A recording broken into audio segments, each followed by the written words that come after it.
రక్షకుడైన యేసు ప్రభువును ప్రార్థన చేసి అడిగి వేడుకొనుచున్నాము తండ్రి. ఆమేన్.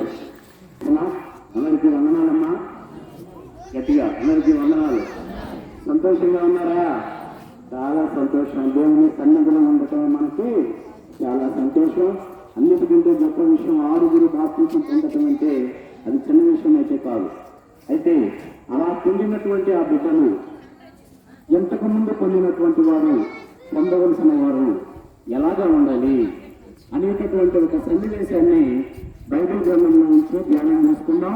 దీంతో అందరూ కూడా మీ యొక్క పరిశుద్ధ లేఖనాలను చూసి లోకాసు వార్త 13వ అధ్యాయము 10 నుంచి 13 వచనాల వరకు ధ్యానం చేసుకుందాం. లోకాసు వార్త 13వ అధ్యాయము 10 నుంచి 13 వచనాల వరకు ధ్యానం చేసుకుందాం. విశ్రాంతి దినమున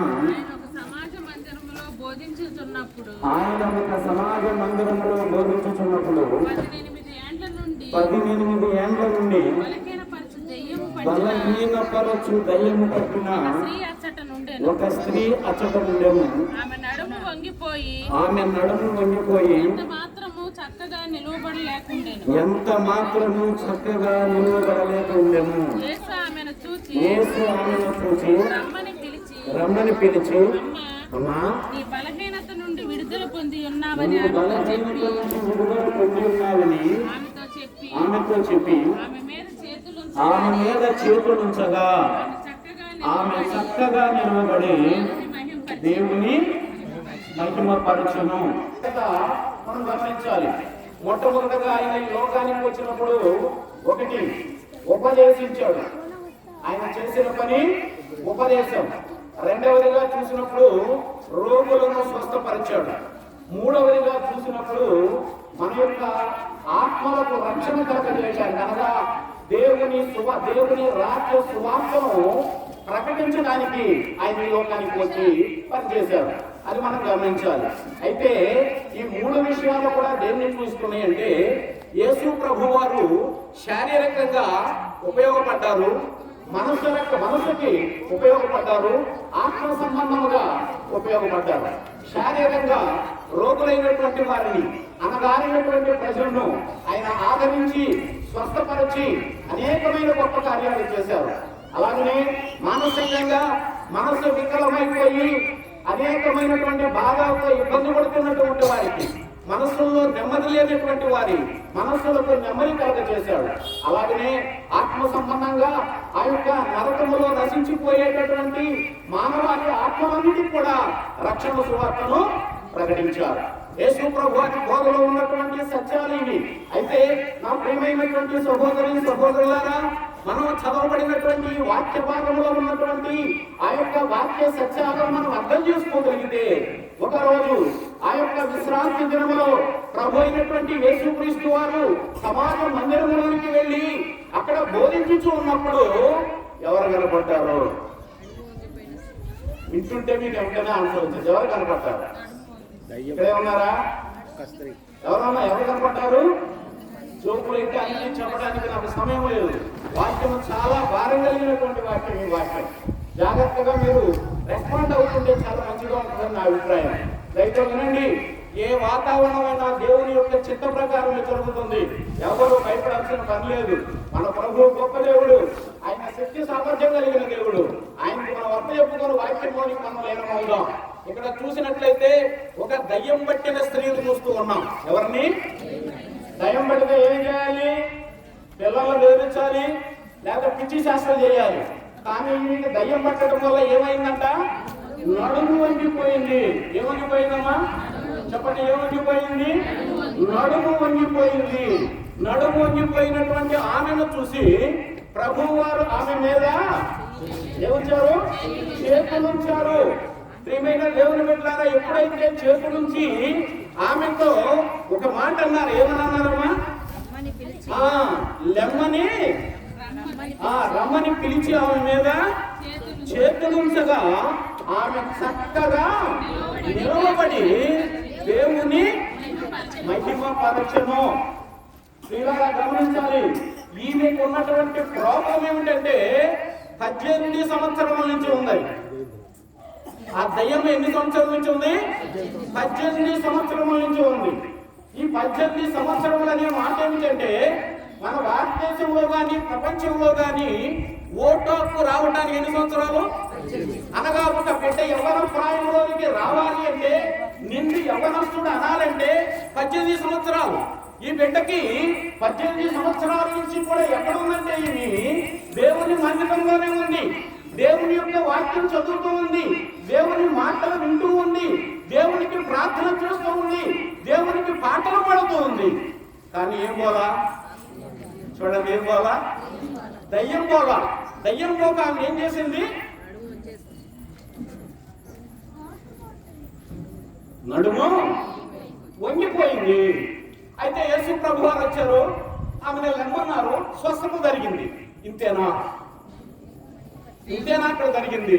అయితే ప్రభువు యొక్క వాక్యము అక్షరార్థంగా కనిపిస్తుంది, కానీ దాంట్లో ఆత్మ సంబంధమైనటువంటి మర్మం దాగి ఉంటుంది. బైబిల్ చదివే మనము బైబిల్ని ఎంతసేపు కూడా అక్షరార్థంగా కాదు, కానీ దాంట్లో ప్రభు అయిన యేసుక్రీస్తు వారి యొక్క ఆత్మ సంబంధమైన సంగతులను మనం పరిశీలించాలి. నా ప్రియమైన దేవుని బిడ్డలారా, ఆ దయ్యము ద్వారా ఆమెకు కలిగినటువంటి స్వస్థత ఏమిటయ్యా అంటే, నడుము వంగిపోయింది. నడుము అనే మాటని బైబిల్ గ్రంథాన్ని ఏమని ట్రాన్స్లేట్ చేసిందంటే, పేతురు రాసినటువంటి మొదటి పత్రిక, దయతో చూడండి, పేతురు రాసినటువంటి మొదటి పత్రిక 1వ అధ్యాయం 13వ వచనములో ఈ రీతిగా లేఖనం తెలియజేస్తూ ఉంది. పేతురు రాసిన మొదటి పత్రిక 1వ అధ్యాయం 13వ వచనాన్ని మనం ధ్యానం చేసుకుందాం.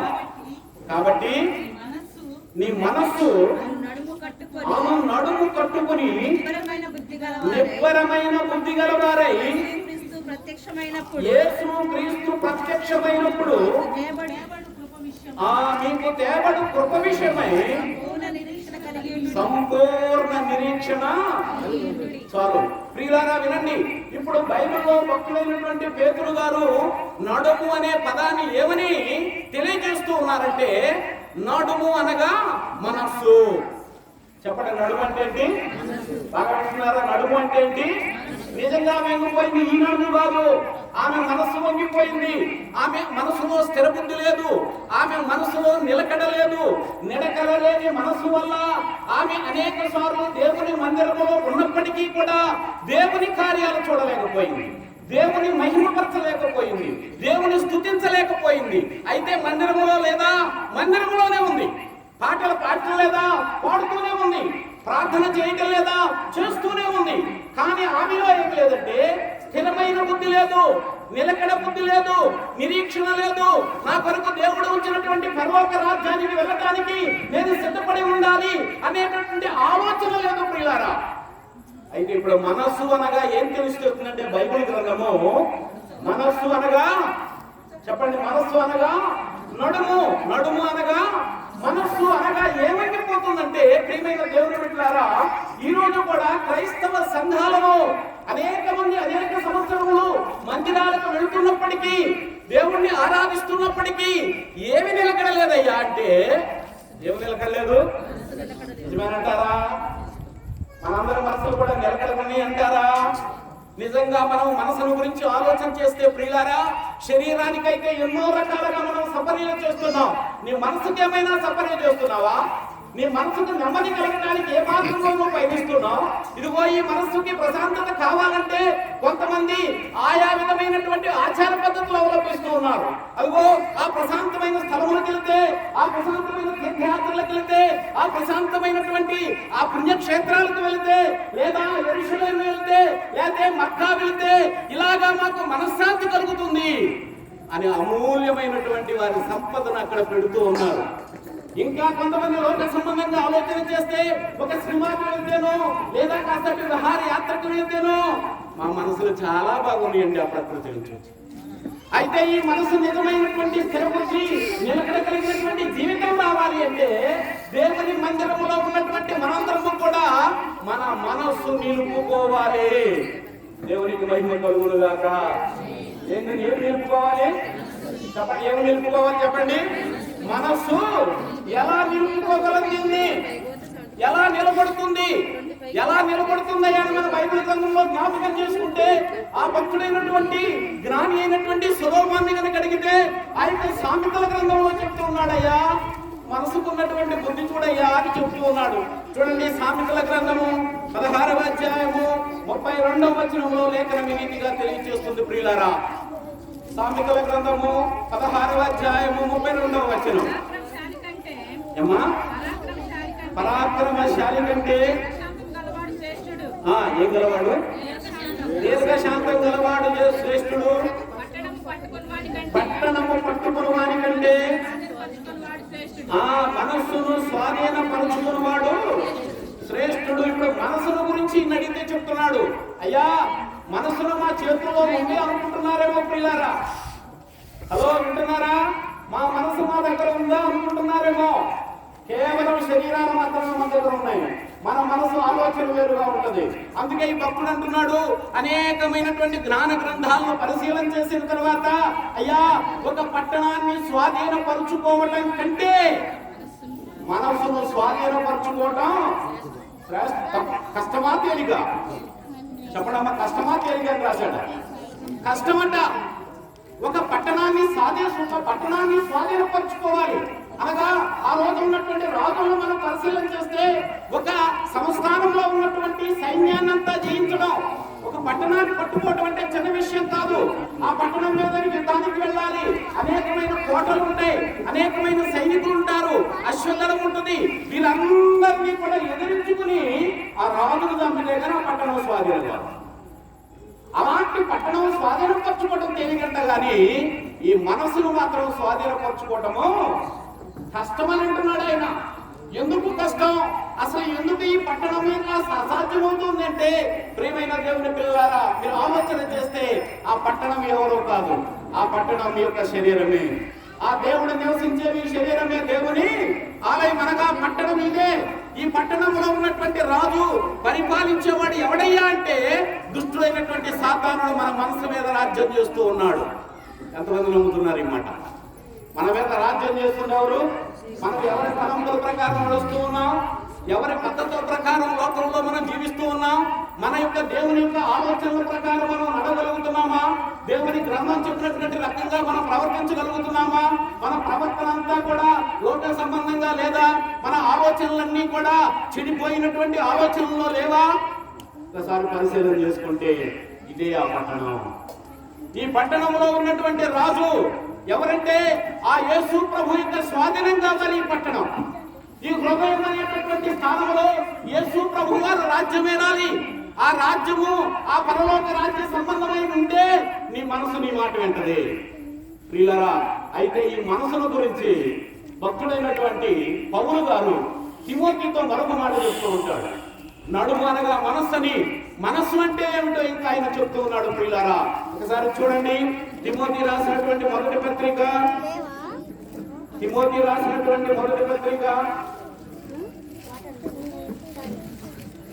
2వ అధ్యాయం 11వ వచనాన్ని ధ్యానం చేసుకున్నాం. తిమోతి రాసిన మొదటి పత్రిక 3వ అధ్యాయం 8వ వచనం. 3వ అధ్యాయం 8వ వచనం. పరిచారకులు మాన్యులై ఉండి దీన మనస్కులను మద్యపాన శక్తులను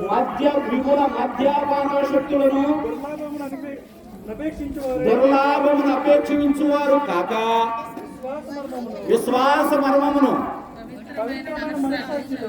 పవిత్రమైన మనస్సాక్షితో గైకొను వారై ఉండవలెను. చూడండి, ఆ మనస్సాక్షి కూడా పుట్టినట్లు చూడండి.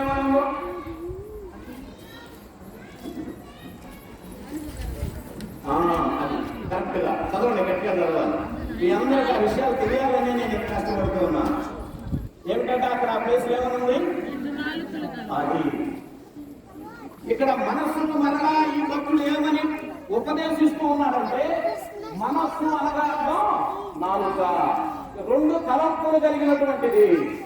ఇప్పుడు ఈ మనస్సు అనగా, నా మనస్సు ఒకరికి ఎలా తెలిసి చెప్పండి? మీరున్నారమ్మా, మీ మనస్సు మీ భర్తకి ఎలా తెలిసింది? మిమ్మల్ని రాగానే స్కాన్ చేసి నా భార్య ఇలా ఇలా అనుకుంటుంది అంటాడా? ఎలా చెప్తుంది? అయ్యా నాకు రేపు పొద్దున అది కావాలయ్యా, నేను ఇలా వెళ్ళాలయ్యా, నేను ఇలా చెయ్యాలనుకుంటున్నానయ్యా అని మీ మనసులో మాటని అవసరం చెబుతాం, మీ కోరికలు ఇచ్చే వార్తలు చెబుతాం. ఇప్పుడైతే దేవుని సన్నిధిలో ఉన్నటువంటి మనము, ఆయన పట్టణమైనటువంటి మనము, మన హృదయ తలంపులలో ఏం పెట్టుకుంటున్నాం? రెండు తలంపులు అనగా రెండు నాలుకలు అనగా ఈ మనస్సు ఎన్నైపోయింది? రెండైపోయింది. ప్రియులారా గమనించాలి, మానవ దేహంలో ఎప్పుడు కూడా నిన్న వాక్యం చెప్పినట్లుగా రెండు నియమాలు పనిచేస్తున్నాయి.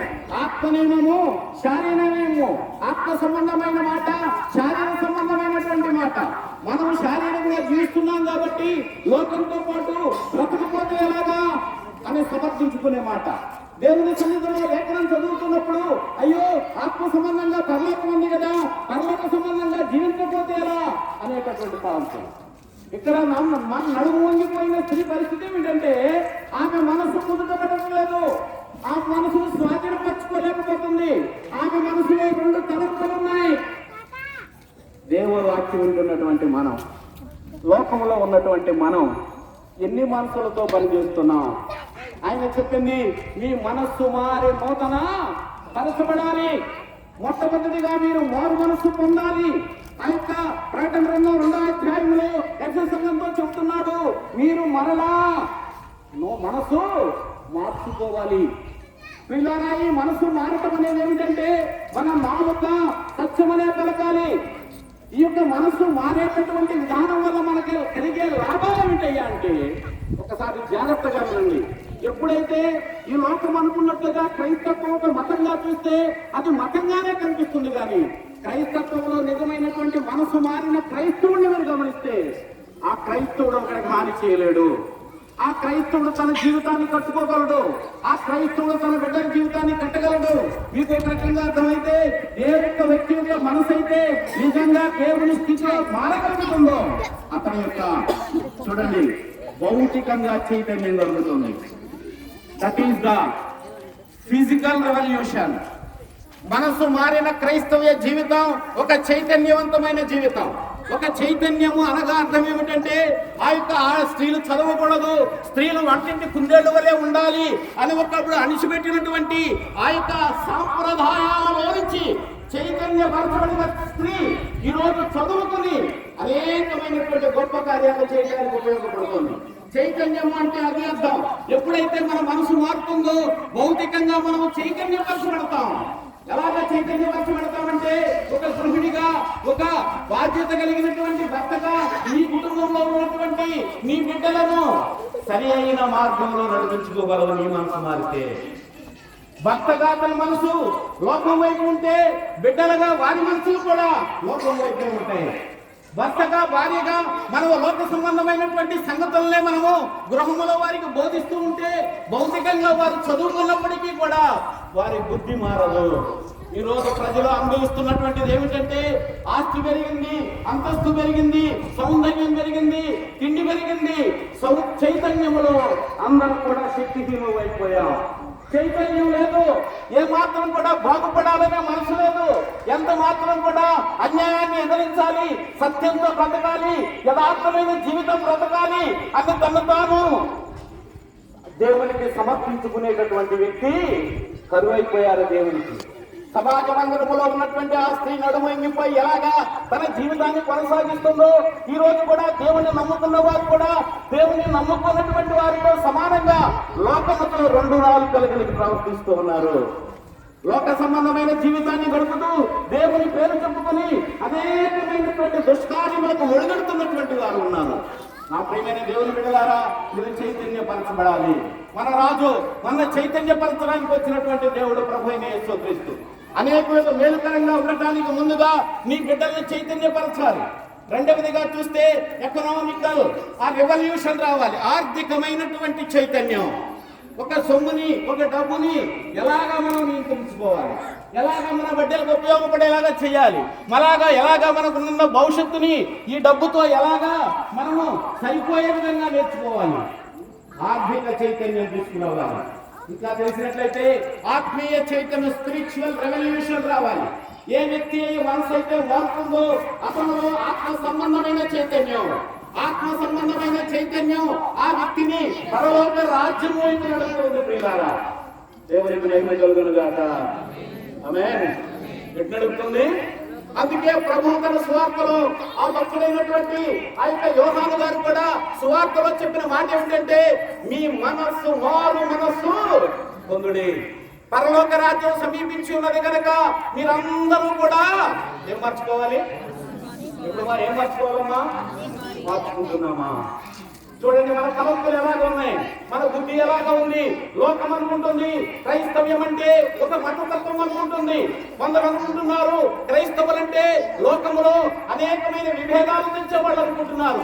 కానీ నిజమైన క్రైస్తవుడైన యేసు ప్రభు వారు అనేక మందికి ఉపయోగపడ్డాడు. కానీ ఒక్క వ్యక్తికి కూడా హాని.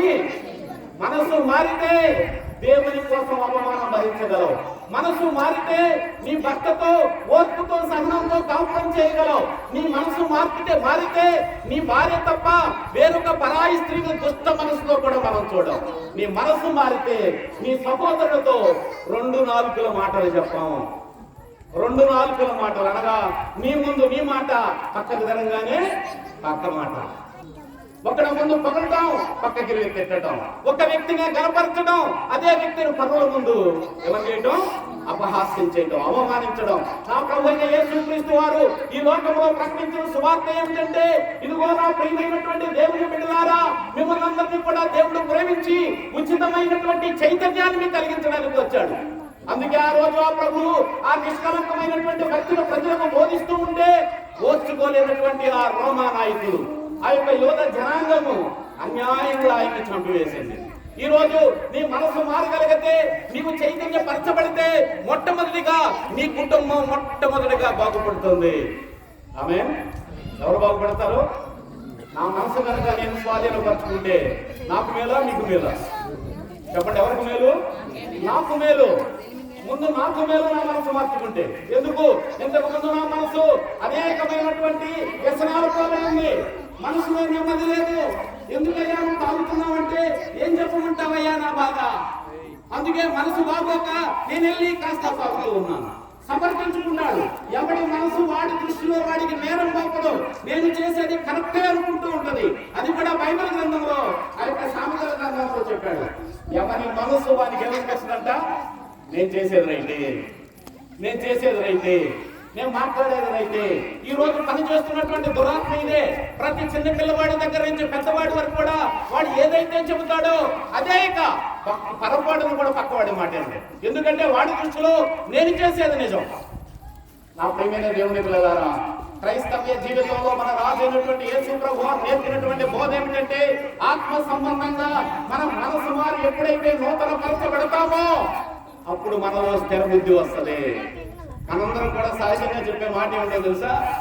ఏంటమ్మా చర్చికి రావాలంటే రాలేదంటే మనసు బాగోలేదు అనేటటువంటి. విన్నారా ఎప్పుడన్నా? విన్నారా? మనసు బాగోలేదనే మాట విన్నారా ఎప్పుడన్నా? ఏమ్మా ఎందుకు చర్చి రాలేదంటే నాకు మనసు బాగోలేదు. ఏమైంది మనసుకు? రాత్రి అంతా ఒకటే పోట్లాడండి మా ఇంట్లో. మా ఆయన తాగొచ్చి నానాలను చేస్తూ ఉన్నాడండి. అందుకే నువ్వేం చేస్తావు? నువ్వు కూడా చైతన్యపరచబడి వాడితో పాటు ఒక ఫోటో వేసుకొని చెబుతుంది లోకం. అలా చేద్దామా? నో, అది కాదు. అందుకే ఆ యొక్క సమాజ మందిరంలో ఉన్నటువంటి స్త్రీ ఆ 18 సంవత్సరాలు వంగిపోయి అలాగే ఇచ్చేస్తే బ్రతుకుతుంది. కానీ ఏ రోజు కూడా నా మనసు మార్చుకోవాలి, నేను దీని నుంచి స్వస్థత పొందాలి, ఈ దయ్యం నుంచి విడుదల పొందాలి అని ఏ రోజు కూడా ఆశించలేదు. కానీ నా ప్రభు ఆమె మనసును చూశాడు. నా ప్రియమైన దేవుని బిడ్డలారా, ఈ రోజు కూడా అనేక మంది క్రైస్తవులు మేము చూస్తూ ఉన్నాం. అనేక మంది మనుషులు చూస్తూ ఉన్నాం. క్రైస్తత్వం అనేది ఒక మతతత్వంగా కాకుండా ఒక మనసు వారి నూతనపరచబడిన ఒక మంచి వ్యక్తిగా మనం భావించగలిగితే నువ్వు పొరుగు వారికి ఎంత హాని కూడా చేయలేవు. నీ వరకు నీవు కూడా హాని చేసుకోలేవు. అందుకే చాలా మంది తమ మనసు వికలమై ఆత్మహత్య చేసుకునే పిల్లలను చూస్తూ ఉన్నాం.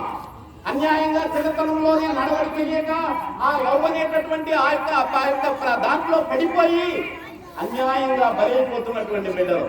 కారణం వారి మనసు వారి స్వాధీనంలో లేదు. ప్రియులారా, భక్తుడైనటువంటి సొలొమోను యొక్క జీవితం కూడా స్వాధీనంలో లేక భ్రష్టత్వంలోని వెళ్ళిపోయిన జీవితం. అయితే ఒక వ్యక్తి ఉన్నాడు, తన మనసును స్వాధీనం చేసుకున్నాడు.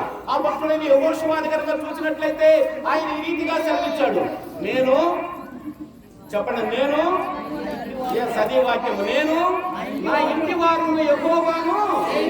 అతని మనసు మారింది కాబట్టి తన భార్యను మార్చుకున్నాడు, తన మనసు మారింది కాబట్టి తన బిడ్డను మార్చుకున్నాడు. కనుక వారందరూ కూడి దేవుని సన్నిధిని వారి గృహములో అవలంబించగలుగుతున్నారు. అందుకనే దేవుడు అన్నాడు, ఇదిగో నీకు ఏ తెగులు సమీపించదు, చెడియకము, భయపడకము, నిన్ను ముట్టినవాడు నా కనుపాపను. మంచి వాగ్దానం చేశాడు ప్రభు. అందుకనే మనం మనసు మారగలిగితే, నా ప్రియమైన దేవుని పిల్లలారా, మీకు మంచి ఒక హిస్టరీ చెప్తున్నాను. ఈ యొక్క బాలిక ఆంధ్రదేశంలో 5 కోట్ల మంది ప్రజలు ఈరోజు దాదాపు 1,75,00,000 మంది క్రైస్తవులు కూడా నూతన పరచబడి ఆంధ్ర రాష్ట్రం యొక్క పరిస్థితి ఎలా ఉంటుందో, చైతన్యపరచబడినటువంటి వ్యక్తి లేడు. ఏ వ్యక్తికి ఆత్మీయ పౌరుషం లేదు, వాక్య సంబంధమైన పౌరుషం. మాట అంటే రొమ్ములు వెనక తీసుకొని వస్తా ఉంటారు, కానీ ఆత్మ సంబంధంగానే మనసు మార్చుకుంటావా అని అడిగితే, అయ్యా అదెట్లా సాధ్యమయ్యా? అదిగో నా ప్రభు అక్కడికి వచ్చాడు, ఆమె దగ్గరికి రమ్మని పిలిచాడు. రాగానే ఆమె మీద చేతులుంచి, నువ్వు లేచి నిలవబడు. నిలవబడేటటువంటి జీవితం లేదు ఈరోజు. వంగిపోతున్నాం, కృంగిపోతున్నాం, పడిపోతున్నాం. అదేమంటే, అయ్యో మా తలరాత, నీ తలరాతను నువ్వే మార్చుకోవాలి. వివేకానందుడు అన్నాడు, there is no king in your dynasty, you are the king of your శక్తి నీలోనే ఉంది. దేవునికి మహిమ కలుగునుగాక. ఎవరిలో ఉంది చెప్పండి, ఎవరిలో ఉందంట? ఎవరిలో ఉంది చెప్పండి? మన జీవితాన్ని కట్టుకోవడం మన చేతుల్లోనే ఉంది. ఎవరో వస్తారని, ఏదో చేస్తారని ఆశ పెడితే ఒకప్పుడు మనం ఎంతో మాత్రం దిగజారిన స్థితిలోకి వెళ్ళిపోతాం ప్రియులారా. కానీ చాలా మంది ఈరోజు మారేమంటున్నారు. క్రైస్తవ్యం అంటే ఏదో మతం మారేమనుకుంటున్నారు. నా ప్రియమైన దేవుని బిడ్డలారా, దేవుని సువార్త సత్య గ్రంథం చెబుతున్నటువంటి మాట నేను మీకు తెలియజేస్తున్నాను. ఇది ఏ విధంగా కూడా మారటం కాదు, మన కులం మారటం కాదు, మన బుద్ధి మారటం. మనం ఏదో అప్పుడు వేరే రంగు వేసుకొని ఈ రోజు వేరే రంగు వేసుకోవటం కాదు, నీ మనసు మారటం. మనసు మారిన వ్యక్తులు నిష్కలమైనటువంటి జీవితం పొరుగు వానికి హాని చేయదు, కుటుంబానికి హాని చేయదు. నీ కుటుంబాన్ని కట్టుకోగలవు, నీ బిడ్డలను కట్టుకోగలవు. నీ పిల్లలు కాలేజీకి వెళ్తే నీకు భయం ఉండదు, నీ పిల్లలు ఏదన్నా పొరుగురు వెళ్తే నీకు భయం ఉండదు. నీ పిల్లలు ఎక్కడికి వెళ్ళినా నా దేవుడు నాకు తోడున్నాడు అని నువ్వు చెప్పగలవు. ఎప్పుడు ధైర్యంగా. మనసు చెప్పండి, మనసు క్రైస్తవ్యంలో చాలా శ్రేష్టమైనది. మనసు ఏంటట? ఏమైపోయింది? నడుము. నడుము అంటే మనసు. మనసు అనగా 2 నాలుకలతో కూడినది. 2 నాలుకల జీవితాన్ని మనం గడుపుతున్నాం ప్రియులారా, ఇది సత్యం. చాలా మంది మేము చూస్తాం, అయ్యా మేము మారామయ్యా. ఏం మారావు? నీ ముఖం మారిందా? నీ ముక్కు మారిందా? నువ్వు పుట్టినప్పటి నుంచి ఒకవేళ శరీరం జరిగిందేమో, నీ అవతారం ఏమీ మారరా. కానీ అంతరంగం ఉన్నటువంటి ఒకటి ఉంది. ఏమిటది? నీ మనస్సు. నా మనస్సును ఎవరు చూస్తారు? నా ప్రభు అయిన దేవుడు.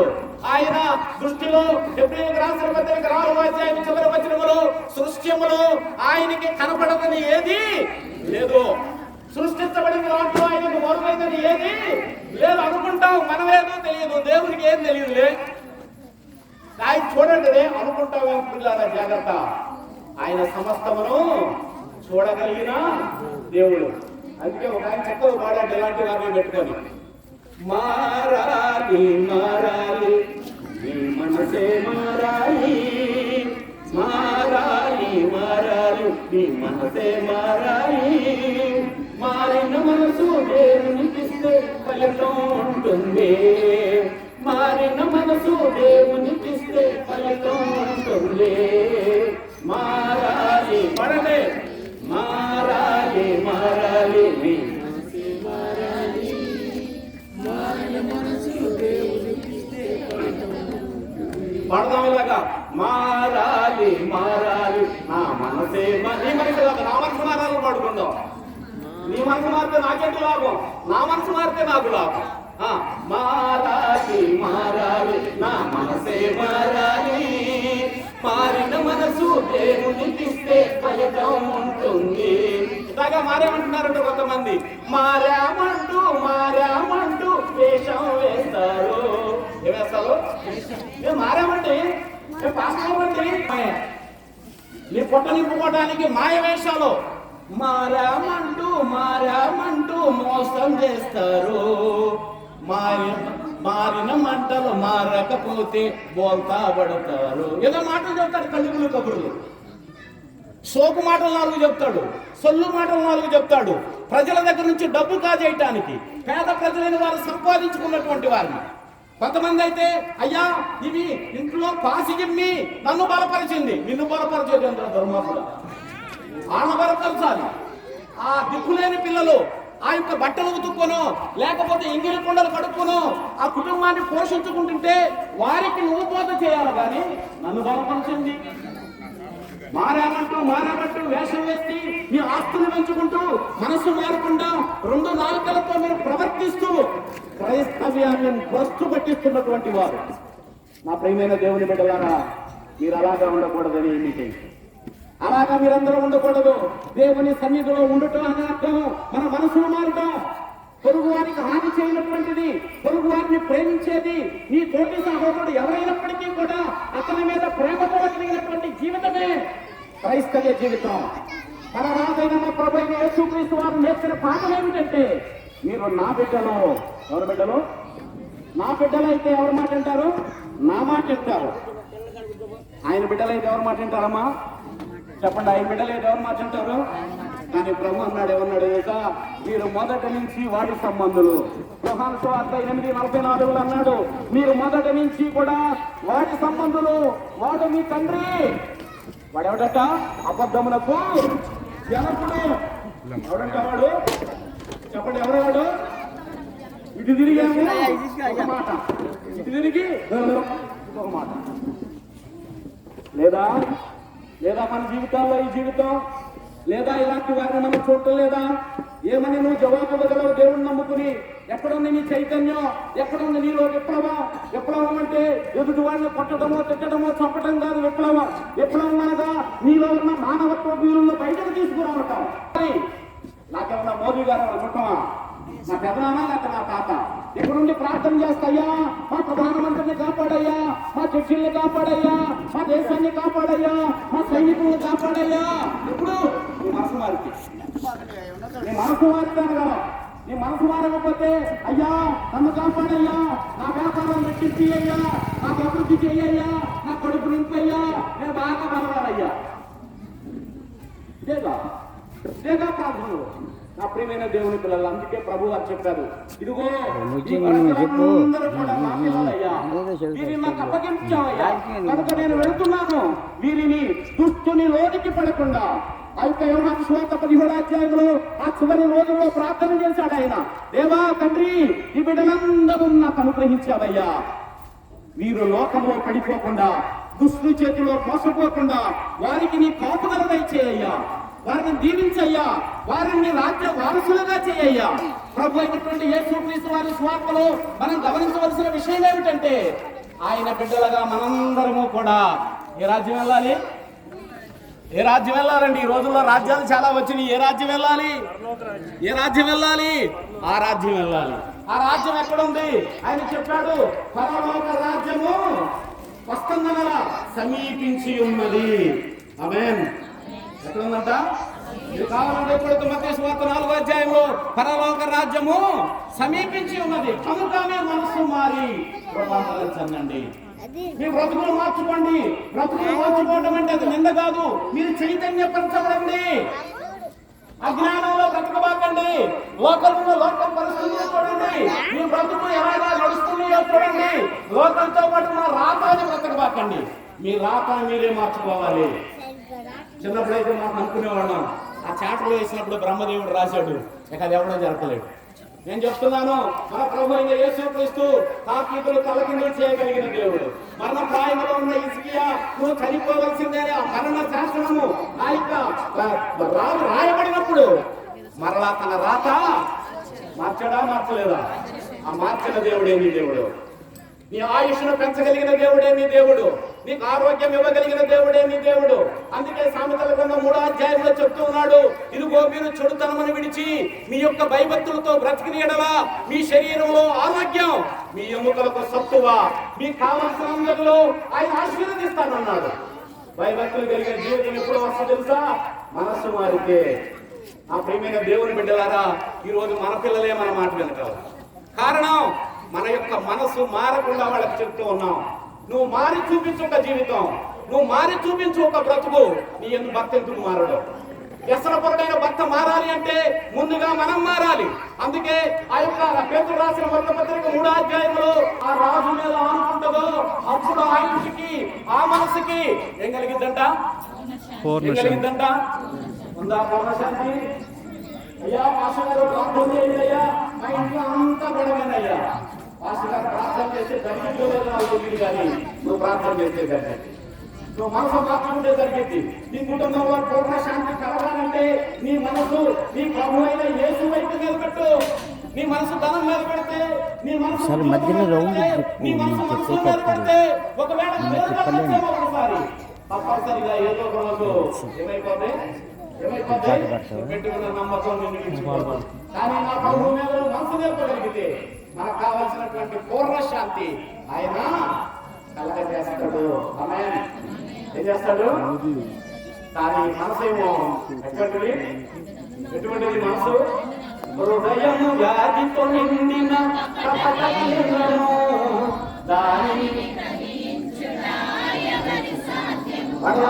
హృదయము వ్యాధితో నిండిన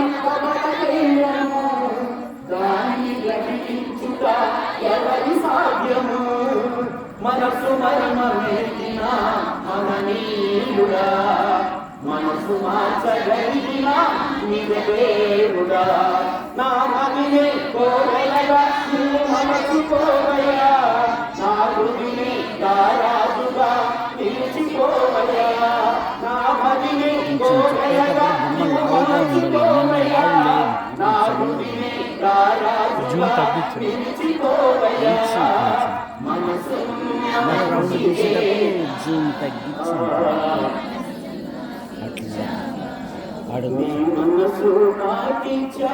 కుర్చీలో కూర్చోంటాడు పాట